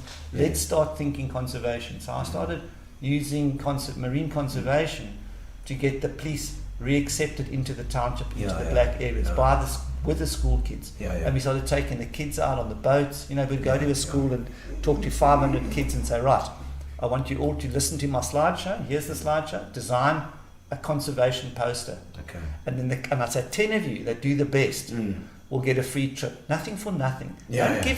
If you give something for free, it loses its value. Yeah. So get the kids to actually do something, and that we're very successful with that. We Yeah. still do that every Yeah. year, and that's you got to get to the kids. You know, you remember back to school, how much marine biology did you do at school? Yeah. Very little. Yeah, no, not much at all. Yeah. And you know, it's Okay, a couple more questions here. I'm going to skim a few of these while we're here because these are interesting. I think, have you been caught in bad weather? I wanted to know that. yeah. Hey, Sure. tell me a story. I used to, when sand parks were given over Bird Island, this is the long one, this is the 65k trip, Yeah, right? okay, yeah. I was in charge of the big 13-meter patrol boat. And we took some people, some rangers through, we put them on, we took the new crew off. And I said to the guys, listen, there's a west coming through. Okay. And we got to get moving. And they kept me waiting and waiting. Yeah. Eventually we got on and I left, and my brother phoned me from Seaview. He Yeah. says, Lloyd, I don't know where you are, but there's a Moor River West. It's just hit us. shit, you know." okay. And I was like inshore, Yeah. and I was full taps, and I was running up along. And when I got to Sunday's River, I think I got hit by 60 knots. It's like 120 kilometers an hour. I couldn't see anything. Oh. All I could see was my plotter, Yeah. and the whole water was white. And I tell you why it was bad, because the black staff started laughing. Yeah. And you know when they start laughing, you and I couldn't see I couldn't see if I was going to hit anything. Yeah. And eventually I got to Coger, to the port, and I said, I called them. I said, listen, I'm coming in here. They said, no, you can't come in here. I said, I am coming. Yeah. And we came into Coger to the port, Yeah. and we hit the key. So here's the key. Yeah. Kept up along the quay like that, got one rope there, and I put full astern, 720 horsepower. And the minute it got into the wind, it pushed us back like Wow. that. We couldn't turn the boat, and it was sand. That sand was going horizontal. Yo. I mean, it was terrifying stuff. So, I mean, It was you're trying to dock a boat like that as well. Can you imagine? No, that is crazy. I mean, and the waves. I mean, Oh, big the waves. waves it's just white. It's spin Really? drift. You know, when the wind gets to that Yeah. speed, it picks the foam up. Okay. So you can't see anything. You can't check Just any. no You speed. can't check any waves No. anyway, and you're smashing through that stuff. And I got hit by a whale. Oh, as well. The same. This was last year. I got COVID. Then Yeah. I fell off my deck and broke all my ribs for 3 months. And then I got smacked by a whale. And then I burnt myself with boiling water. And then I got a bloody sack spider bit me. And that was the worst of the Holy whole lot. crap. Yeah. Where's, So that was last year. where's that spider come from? What's it A look sack like? spider. And it's thinking about that big. It's like it's got a big body and those legs that it sits up. You know, yeah. sometimes on your curtains you get that white patch.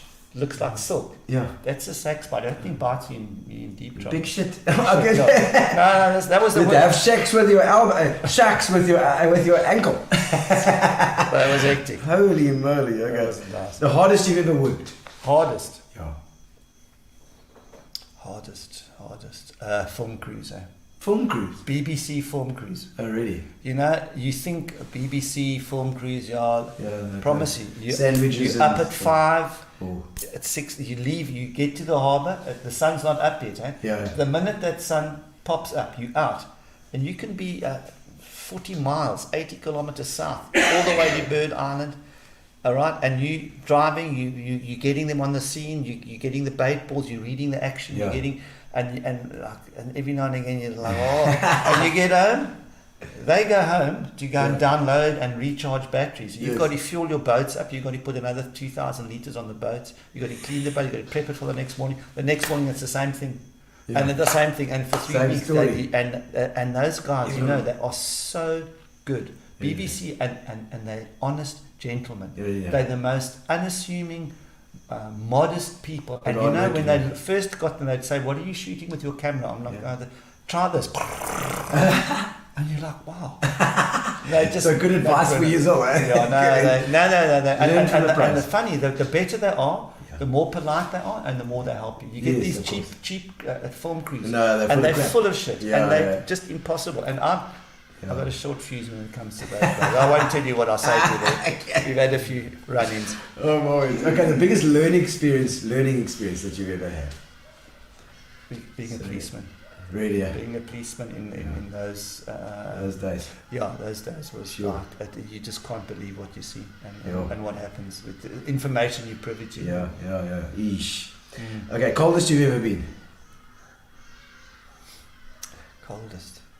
Iceland. Really, you've been to Yeah. Iceland? You've been to like 100 countries or something ridiculous. I went up in Iceland, Okay. up into the fjords, and with some of those guys on private things, and it's even in summer. I mean, it's Yo. and you're dressed like a Michelin man. Yeah. You know, I've got all my normal gear on. Yeah, and you yeah. put a freezer suit on top of all of that. No, listen, it's hectic. Oh, my Crazy. soul. And Patagonia too, down there in Cape Horn. Oh, really? Yeah, it's also like when the wind blows there. I mean, even in a Cape Horn, it's temperature, Magellan Strait. So yes, yeah, that's close there. that's hectic. Okay, any stupid or annoying questions which you get asked in the boat? Oh yeah, Americans. Yeah. Why are the penguins so small? We didn't pay for that. We didn't pay for the big ones. We want big ones. Big penguins. Crazy. Classic. Any odd superstitions that you have?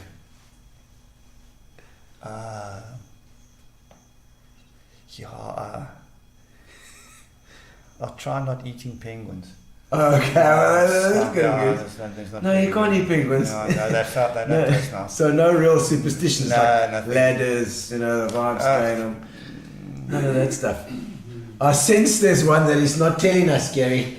I sense. You sense it, yeah. Otherwise you can pass, it's fine. I can't think of that. Or phobias, no phobias. Phobias. Yeah. No, nothing. No, Sack spiders. Sack spiders, yes, the sack spiders. Of all the things, I mean, of everything, that was the worst. No. There we go. You see, there's a story. Your oaks are on you. Oh, Tell us Andrew about the Stewart. roadkill meal. Yes, it's kind Yes, of course you can. Okay, so It's roadkill, Tim already. So it's COVID, right? Oh, right. It's my 60th birthday. Yes. So Andrew Stewart included, and a whole lot of people. They managed to like sneak into my house. They're parking around the block. Of All course it's over COVID. the place, it's Yeah, COVID. So we all in there, and we had old Jono Gunston that owns Nolios and Two Olives. Yes. So he comes and he's doing a seafood bisque, which is on his menu now. I taught him that. Ah, nice. Anyway, Yes. so we had this massive party, and then Jono and his wife and the kids slept over. Yeah. The next morning, I always walk my dogs on the beach, pick Yeah. up plastic. Every morning I pick up plastic, so I know which foreign boats are fishing. And Wow, Anyway, okay. do all of that.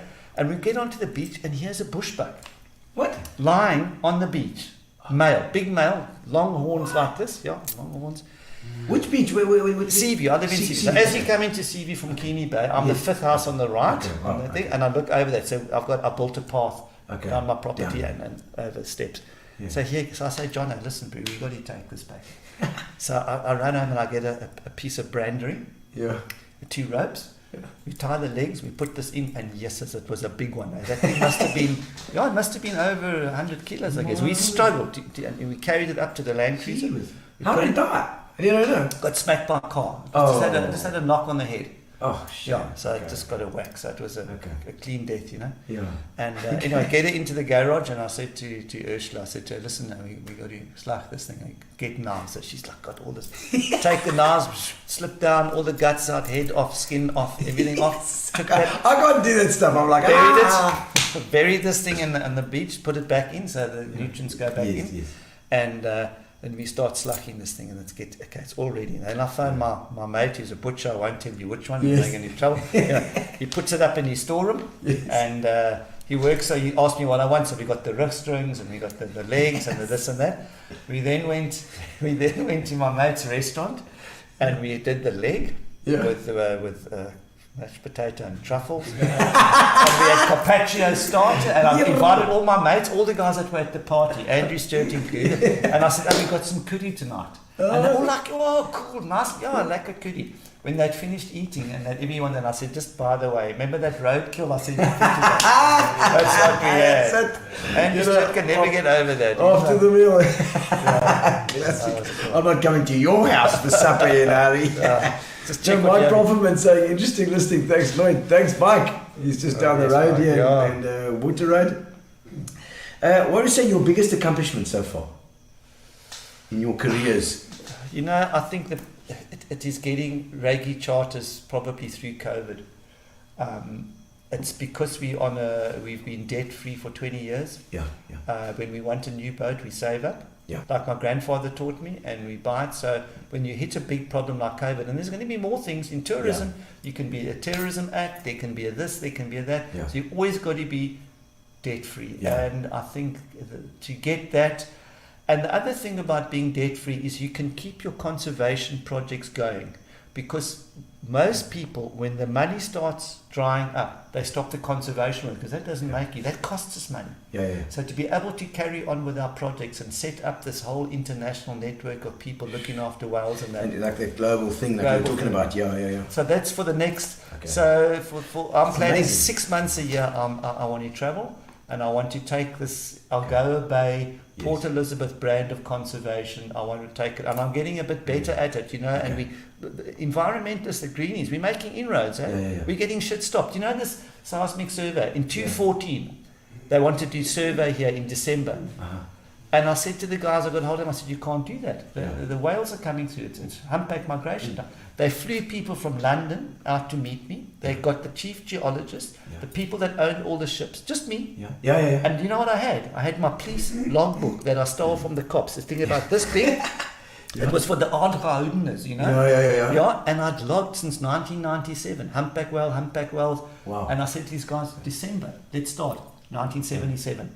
27 whales coming past. Let's go 1998, December, up into January. Yeah. So many whales. The guys were like, wow. Yeah. They stopped it for 2 days. It cost them $4 million US. But just me with my logbook. Yeah. Stopped it. And Stopped they said, it. okay, I'll tell you what, if this is the shore over here, okay, they were going to do surveys like this. Yeah. They said, hang on, Lloyd, what if we do the first, we divide it into 3 and we survey this way? Yeah. And by the time we finished the first quadrant, the first third, Yes. those whales, and they come closer, those whales in their cars would have passed. I said, well, I'm happy with that. Yeah. Okay. For So at least you so scored it was it. then. You scored it then, and they would have done. They would have done it anyway. They would have done it anyway. We're making these fossil fuels have got to be, so it's getting there, but we're not going quick enough. We're running out of time. Yeah. That's what's happening. I know. Okay, so a biggest realization that you had about yourself, quite like that. That there's always someone better than you. Yeah. There's always someone that's more Can't be smart and can't be the best all the time. You try, you strive. I must say, we've won the tourism, the best marine tour operation in South Africa. We've won that like 6 times, which is more than anybody else. And if I compare, so we're good, but that's you try. There's always someone. It's that amazing does a for better PE job. as well that it's there, because Cape Town, you'd think Cape Town, False Bay, those guys are cooking, but actually PE's got it, and we've got so much here that we can still tell people about. Your supporter or role model, anybody that's affected your life as a mentor, kind of. I guess my brother, my brother was very much a naturalist. In fact, he wrote his first book on the Barkens River about the plants and the trees and the animals. The Grobet plant. I don't know, but he did that. He helped setting up the Van Staden Wildflower Reserve, Tybos. Tybos, that's what it is. The Grobet, it's a Tybos. Is that a Grobet? Yeah. I thought a Grobet was a shark. Grobet and Ga is the water, and the Grobet is the Tybos. Okay. So it's Tybos water. It was apparently, I don't know how they... So you'll have to ask Christian Martin, where I'm going to try and get on the show and see what his story is about that. But that's quite lekker if it is. I don't mind that. It sounds cool. So he knows the Barker. He knows the Barker, and we were all, my parents, they got us into nature from an early age. Okay. I remember, you know what, when I was 4 years old, so I was 4, my other brother was 11, and my oldest brother was 14. Yeah. They took us and dropped us on the Swartkops River. Yeah. And we walked up the river towards the townships there. Yeah. And we slept on the banks. I was 4. And my mother, I'll never forget, my mother had packed me a piece of a crust, white bread crust. We were quite poor in those, and a half a banana. Okay, and I remember like sleeping in this little cave. That's where I was. And they'd gone, they leave me there. I was 4. And I remember like thinking, oh, I'm so hungry, I've got to eat this. So I ate this bread and banana. Yeah. My brother got back, he says, what have you been eating?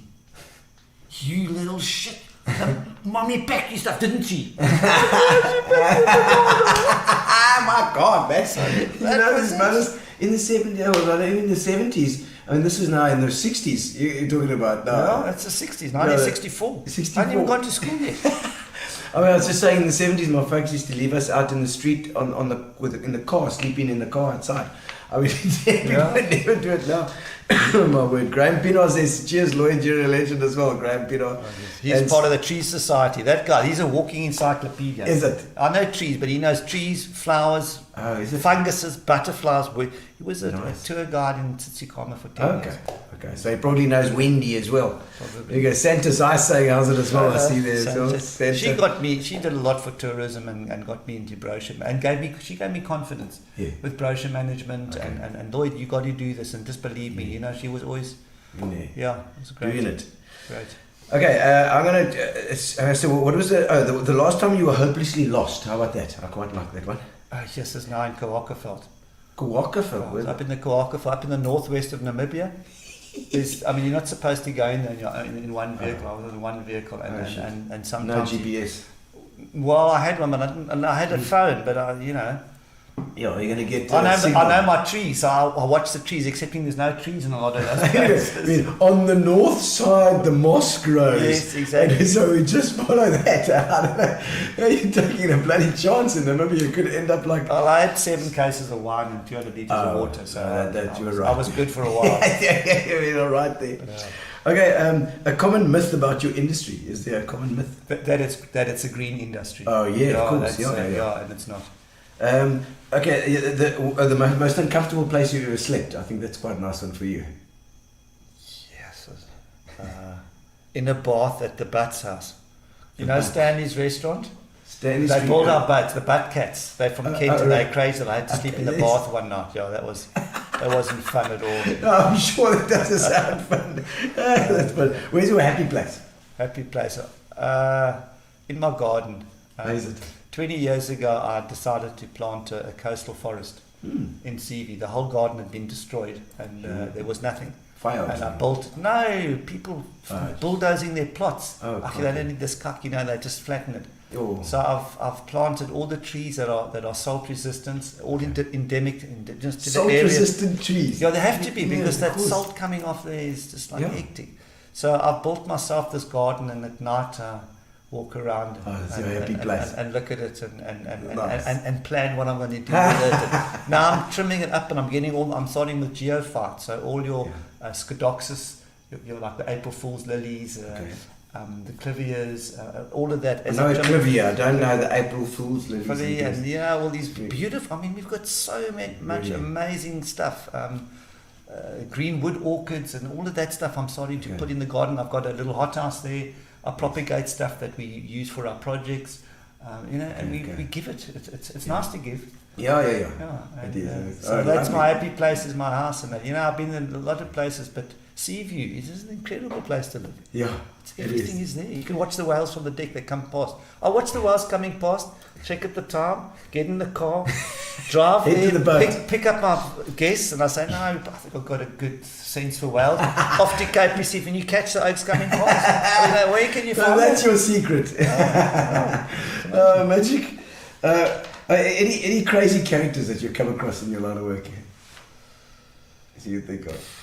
Yeah, there's a guy called Neville Aliff. I met him walking the I spent my holidays from Rhodes walking up along the Transkei coast, and one day I met this guy called Neville Aliff. He was the guy in the Captain Morgan rum advert for the common dolphins, and he runs Reef Teach at Algoa Bay. And he said, "I seen these crazy fish in the estuary." Yeah. And I said, and I went and told him what they were, and we had Smith's book, and we've been mates ever since, and we always trying to outdo each other. So he was he was one of those. Okay, somebody tag him. He's been called on it. Oh, fantastic! I was sorry to talk about music. The first album that you ever bought. Demons and Wizards. Oh, Uriah Heep, and not bought. Mike Holmes. Photographer. Mike Holmes had 2, and his mom says to me, Michael doesn't need to hear. Take that, don't even see. Ah! So that was it. Well, I was only 17, fell in love with the Gypsy Queen. I love it. Yeah. And I went and saw them. I was going diving in Sodwana, and Uriah Heep and Deep Purple playing in Durban Yes, they did. in 94, Yeah, somewhere around there. 95, it was 96. 95. I was flipping. You know what I did? I went to the bloody UB40 concert. And I should never have gone to that. I should have gone to Deep Purple. It was the same night. Right. It was in the same night. Deep UB40 were crap. Where were they? Yeah, they are. Where were they playing? I think at the stadium. Because they played twice in PE, UB40. Yeah, no, I didn't go. Then after that concert, I was like, But I should have gone to Deep Purple in your definitely. I should have gone. No, it was cool. Damn it, I missed it. We still threw some wine over the fence. Oh, Because really? we went out to take alcohol in. We're like, one over the other side, like, don't break this now. Over the fence. Oh, weird. Okay, so that was your favorite. I like that first album. The other, the most amazing. The other thing was your drums. Just before you came in here, he picks up a pair of drumsticks and he's starting to do like rudiments on the table here. You play drums. Yeah. Yeah, I love that. I started in the Scottish band, and a guy called Alex Stewart, who was and for 6 months at least, I had to do the Mama Dada. That's the opening, closing drum roll. And everyone else was playing, and he was he's not right yet. And after 6 months, I went on to paradiddle, and that lasted. So eventually, when your rudiments are so good, that when it comes to playing a proper drum, it's like it's a piece of cake. It's easy, I use the paradiddles and stuff. I still use it on the kit as well. It's great. I started out like that as well at VP. And I did Clarendon. I started with the cadet band, and it was great. It was really good for your basic training for drums. For sure. Favorite restaurant, I suppose, Nolia. Nolia's and Remo's, I must admit. Dante's been on the show as well. Is he? We're going to get Jono on as well. Jono Gunston, we're going to get good luck with that one. You've got to tell us his secrets. You'll catch him. I'll tell him we're going somewhere special. Is there any scars on you and stories that you got about them? Scars. No scars. No dangerous, most painful event in your life. I tell you, I do remember. I've got a scar right over here. I had a hernia. Oh yeah. And people think that kids can't remember stuff when they're small. I couldn't have been a year old. Oh, and I distinctively remember being in hospital. Yeah. And I was too hot. And I remember they did something to me. But I remember getting my toes. Yeah. Under because they crochet these little shoes, and you've got all this. I was boiling, and I remember getting my toes in there and actually pulling these two horrible bloody knitted slippers off, and going, oh, thank God for that. And I was only like 1 year. So I always, when I see kids stuck in prams and that, I think, this child's getting hot here. It's crying. It's like, the heat. Remember the heat. People like that. Cold, but they don't forget about the heat. The hernia op is also, it cuts through the muscle. John knows his cousin. Wendy, you're connected to a whole bunch of people as well. Brilliant ship. He is. Is Wendy a brother of Ian Swanell? Ian Swanell was at Clarendon Park. It's possible. Wendy, are you Ian's brother? It's quite possible, And Clarendon has been, what a great school. Oh, brilliant. No, I was there. When I started my Baywatch project, the first school I went to was back to Clarendon Park, and I talked to the whole school. Yeah, it was now all the kids, the 700, all the teachers, and you know what? I was colorblind. Yeah. And when I was in Standard 2, we had a teacher there, Miss Pike. She was also our art teacher. And absolutely. She gave me Miss Pike, Miss Rennie. But one day she says, "What color did you color in Vasco da Gama's face?" Now I can't see the difference between blue, purple, pink, green, red, round. So I thought, well, I don't have a pink. Does that look pink to you? But we had to use pink. And I didn't have pink, so I used a light blue. And I coloured it very light. I thought that must be pink. And the teacher said to me, "What blue?" I said pink. She said she held it up to the class. She said, "Look, class, Lloyd is lying to us." And at that, when I started my thing, I said, "Florian, this thingy, won't you please stand up?" Yeah. And she said, and I said, "Okay, guys, listen here. When I was in her class, she made my life a misery because I was colourblind. If there's any of you here that are colourblind, it doesn't matter." My sons are both colourblind. They're both. I said, "Look, you can do cool stuff. You can play. You just can't be a pilot. You can't be a pilot. I can't get night rating. I can't drive a boat at night." It's a bit of it's a bit of a thing. I mean, the boys, both my boys are colourblind. They got the reds and greens. And my father-in-law was also colourblind. It comes through the genes. It comes to the female, huh? Yeah. So your your to my wife will be wife, the yeah. past. She'll pass it Yes. from her dad. Yeah. And her kids will either be or not be. Yes, they were My both. daughter's got the gene. Oh, they were both. And my father-in-law, I'll never forget him saying in Kenton, we used to go for Kenton holidays every year, and he'd been there for like 50 years, and he said to me the one day, we must just go there through the green door, or go to the red door, and it was a green door. I said, Dad, that's a green door. You've been coming here for like 50 years. The green door, I don't know. He was like, well. Kind of loud. There we go. Warm and North, Clarendon, says Mike Punkby. Yeah. Indeed. Oh man, Lloyd, it's been fantastic. Thank you so much for coming on. Oh, pleasure. And thank you for spending the time with us. Okay. It's been a bloody marvelous chat, and best of luck for this. Thank this you. thing. Yeah, a lot of We'll support challenges you. ahead. We'll support you wherever we can with this situation, with trying to clear the sea of plastic, trying to get those populations up, and it's a winner. And anybody that needs to go on a boat ride any day, it's a very, very good price, indeed. Thank you, Lloyd. All right, where's my mic? Here we go. All right, we got and Lloyd, we're going to give you a little drumming thing as well. I've got a competition that we do, of course, with Fitch and Leeds. Thank you for joining us tonight. It's been fantastic. Thank you to Spa, and thank you to Fitch and Leeds, and thank you to Fat Cats, our caterers, and Amobia, our internet service provider, who's been amazing. And then also to Keith Clark. He gives us the punt to the chin, so we can add a bit of, whatever we want to our things. All right, we're going to do the draw like this. We're going to do the draw. All right, everybody that's online has got a chance now. So have a look.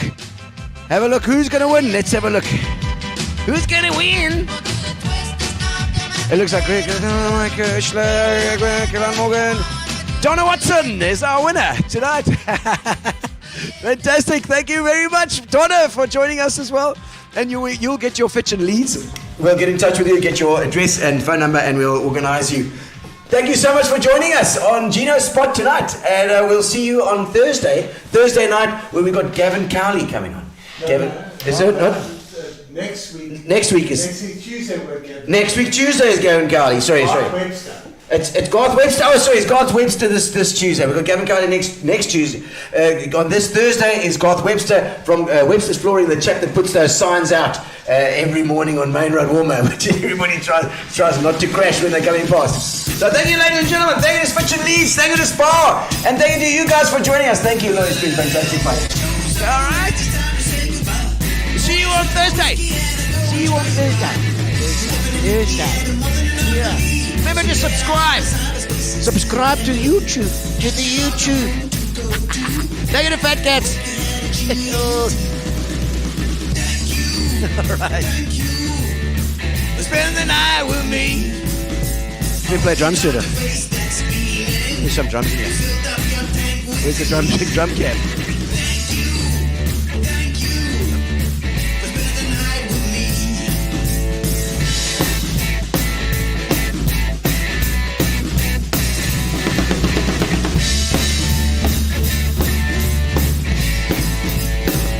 Relax, sit down.